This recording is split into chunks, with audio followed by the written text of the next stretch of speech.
जो हर देवी देवता की पूजा करते हैं, उनके साथ क्या होता है। आज मैं आपको एक ऐसी सच्चाई बताने जा रहा हूं जो शायद आपने कभी सोची भी नहीं होगी। एक ऐसा रहस्य जो हमारे मंदिरों में, हमारी पूजा पाठ की विधियों में और हमारी आध्यात्मिक यात्रा में छिपा हुआ है। तो चलिए इस यात्रा पर निकलते हैं और समझते हैं कि जो लोग हर देवी देवता की पूजा करते हैं, उनके जीवन में वास्तव में क्या घटित होता है।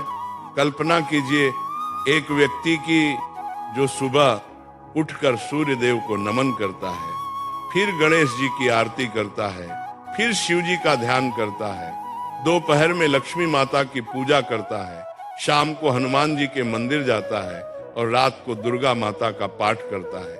क्या यह भक्ति है या भ्रम? क्या यह समर्पण है या बिखराव?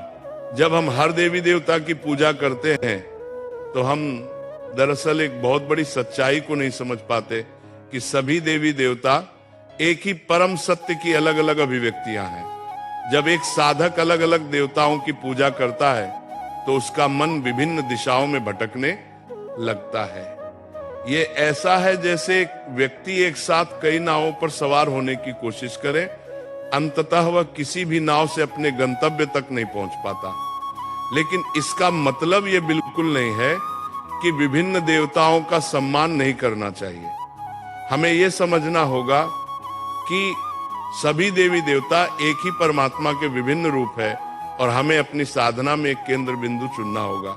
मैं आपको एक कहानी सुनाता हूँ। एक सुंदर सी नगरी में श्याम नाम का लड़का रहता था। तो उसके घर में भी विभिन्न देवी देवताओं की पूजा होती थी। उसकी माताजी लक्ष्मी माता की भक्त थी, पिताजी शिव जी के उपासक थे और घर के अन्य सदस्य अलग अलग देवताओं की आराधना करते थे। लेकिन जब श्याम ने अपने गुरु श्री से इस विषय पर चर्चा की तो उसे एक अद्भुत सत्य का ज्ञान हुआ। उसके गुरुदेव ने समझाया कि जैसे समुद्र में लहरें अलग अलग दिखती हैं लेकिन सभी एक ही पानी से बनी होती हैं, वैसे ही सभी देवी देवता एक ही परम चेतना की अलग अलग लहरें। जब एक व्यक्ति हर देवी देवता की पूजा करता है बिना इस गहरी समझ के, तो उसकी आध्यात्मिक ऊर्जा बढ़ जाती है। ये ऐसा है जैसे सूर्य की किरणों को अलग अलग दिशाओं में फैला दिया जाए। वे प्रकाश तो देंगी लेकिन उनमें वह तीव्रता नहीं होगी जो एक बिंदु पर केंद्रित किरणों में होती है। जब हम एक आवर्धक लेंस से सूर्य की किरणों को एक बिंदु पर केंद्रित करते हैं तो वे आग पैदा कर सकती हैं। ठीक उसी प्रकार जब हम अपनी भक्ति और साधना को एक केंद्र पर एकाग्र करते हैं, तभी हम आध्यात्मिक परिवर्तन की उस गहराई को प्राप्त कर सकते हैं जो हमें परमात्मा की अनुभूति करवाती है। लेकिन यहाँ एक बहुत महत्वपूर्ण बात है जिसे समझना जरूरी है। सभी देवताओं के प्रति सम्मान और श्रद्धा होनी चाहिए, लेकिन साधना के लिए हमें एक इष्ट देव चुनना होगा। ये इष्ट देव हमारे लिए परमात्मा तक पहुंचने का माध्यम बनता है। जैसे एक पहाड़ की चोटी पर पहुंचने के लिए कई रास्ते हो सकते हैं, लेकिन हमें एक रास्ता चुनकर उस पर चलना होगा। ठीक वैसे ही आध्यात्मिक यात्रा में भी हमें एक मार्ग चुनना होता है। अब आप सोच रहे होंगे कि फिर उन लोगों का क्या जो हर देवी देवता की पूजा करते हैं।